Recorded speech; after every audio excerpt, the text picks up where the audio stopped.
മഹാകുംഭമേളയിൽ പങ്കെടുത്ത് ചടങ്ങ് പൂർത്തിയാക്കിയ മലയാളി ദിവസങ്ങൾ കഴിഞ്ഞും തിരികെ നാട്ടിലെത്തിയിട്ടില്ലെന്ന് കാട്ടി ചെങ്ങന്നൂർ പോലീസിന് കുടുംബത്തിന്റെ പരാതി.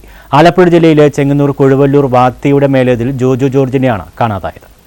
ഉത്തർപ്രദേശിലെ പ്രയാഗ്രാജിൽ നടന്നുവരുന്ന മഹാകുംഭമേളയിൽ പങ്കെടുക്കാനായി അയൽക്കാരനായ കുടുംബ സുഹൃത്തിനൊപ്പം ഇക്കഴിഞ്ഞ 9-നാണ് ചെങ്ങന്നൂരിൽ നിന്നും ട്രെയിൻ മാർഗം ജോയി പ്രയാഗിലേക്ക് പോയത്. അന്നേ ദിവസം രാത്രി 10:30-നും പിറ്റേന്നും ചെങ്ങന്നൂരിലെ കുടുംബ വീട്ടിൽ നിന്നും വിവരങ്ങൾ തിരക്കാൻ ജോജുവിന്റെ മക്കളും സഹോദരിയും മാറി മാറി പലതവണ ഫോണിൽ ബന്ധപ്പെടാൻ ശ്രമിച്ചെങ്കിലും കഴിഞ്ഞില്ല. ഫോൺ സ്വിച്ച് ഓഫ് എന്ന സൂചന മാത്രമാണ് ലഭിച്ചത്. അതിനിടെ 12-ാം തീയതി ജോജു മറ്റൊരു ഫോണിൽ വീട്ടിലേക്ക് വിളിച്ച് തന്റെ ഫോൺ തറയിൽ വീണ് പൊട്ടിയെന്നും ഒപ്പമുള്ള അയൽക്കാരന്റെ ഫോണിലാണ് വിളിക്കുന്നതെന്നും തങ്ങൾ കുംഭമേളയിലെത്തി നദിയിൽ സ്നാനം ചെയ്ത ചടങ്ങുകൾ നിർവഹിച്ചതായും 14-ന് നാട്ടിൽ മടങ്ങിയെത്തുമെന്നും അറിയിച്ചു. ഈ ഫോൺ സന്ദേശത്തിനു ശേഷം ജോജുവിനെ കുറിച്ച് യാതൊരു വിവരവും വീട്ടുകാർക്ക് ലഭിച്ചില്ല.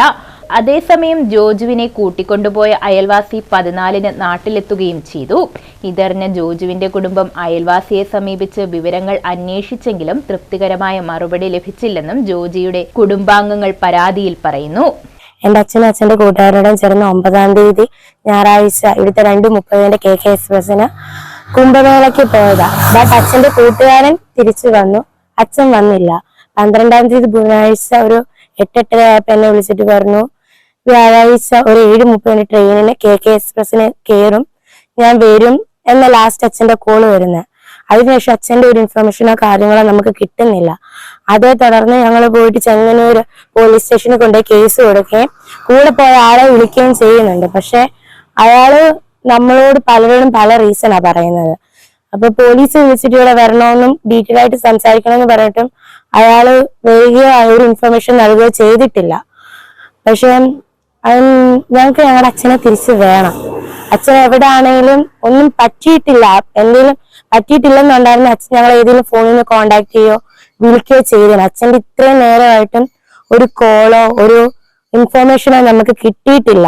കൂടെ പോയ ആൾക്കാരോട് നമ്മൾ ചോദിക്കുമ്പം അയാൾ പറഞ്ഞ എന്നെ ഇട്ടിട്ട് പോയി, വന്നിട്ടില്ല, അങ്ങനെ ഒരു ഇതാ പറയുന്നത്. അല്ലെങ്കിൽ അയാൾ അവിടുത്തെ പോലീസ് സ്റ്റേഷനിലോ അല്ലെങ്കിൽ റെയിൽവേ സ്റ്റേഷനിലോ ഒരു പരാതിയോ ഒന്നും കൊടുക്കാണ്ട് അയാൾ ഇവിടെ വന്നേ. അയാൾ അവിടെ ചെന്ന് കഴിഞ്ഞപ്പോഴും അയാളുടെ മാമനും മാമന്റെ മകനും അവിടെ വരിക. ഇയാൾ ഒറ്റയ്ക്ക് പോകുന്നിടത്ത് പറഞ്ഞിടത്ത് ഇവർ രണ്ടും എങ്ങനെ അവിടെ വന്നതിന് ശേഷമാണ് അച്ഛന്റെ ഫോൺ കോണ്ടാക്ട് ഇല്ലാത്ത. ഇയാള് പറയുന്നത് ഞങ്ങളോട് പറയുന്ന അച്ഛൻ അവിടെ ഉണ്ടായിരുന്നു, ആ അങ്കിളിന്റെ കസിൻസിനെ കൊണ്ട് വിട്ടിട്ട് വരുമ്പം അച്ഛനെ മിസ്സിങ് ആയെന്ന. പക്ഷെ അയാളുടെ കൂടെ പോരുന്ന മാമനും അങ്കിളും പറയുന്നത് കറക്റ്റ് 2 മണി 3 മണി ആയപ്പോ ഏകദേശം ഞാൻ അവരെ കണ്ടു, അവൻ അവിടെ ഉണ്ടായിരുന്നു. അങ്ങനെ ഈ രണ്ടുപേരും ഒരു എന്താ പറയുക പൊരുത്തമില്ലാത്ത സംസാരം നമ്മള്.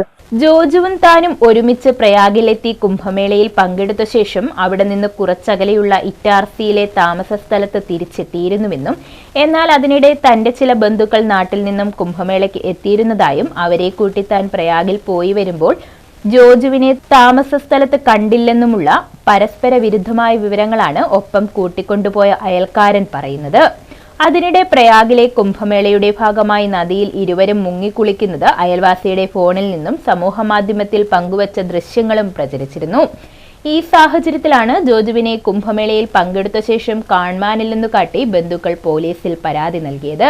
എന്നാൽ ജോജുവിനെ പ്രയാഗ് സന്ദർശനത്തിനിടെ ദുരൂഹ സാഹചര്യത്തിൽ കാണാതായത് സംബന്ധിച്ച് ചെങ്ങന്നൂർ പോലീസിൽ പരാതി നൽകി ദിവസങ്ങൾ കഴിഞ്ഞും യാതൊരു അന്വേഷണ പുരോഗതിയും ഇല്ലാത്ത പശ്ചാത്തലത്തിൽ സംസ്ഥാന കേന്ദ്ര ആഭ്യന്തര മന്ത്രാലയങ്ങൾക്കും ഉന്നത പോലീസ് ഉദ്യോഗസ്ഥർക്കും പരാതി നൽകാനൊരുങ്ങുകയാണെന്നും കുടുംബം അറിയിച്ചിട്ടുണ്ട്. News bureau, Chengannur.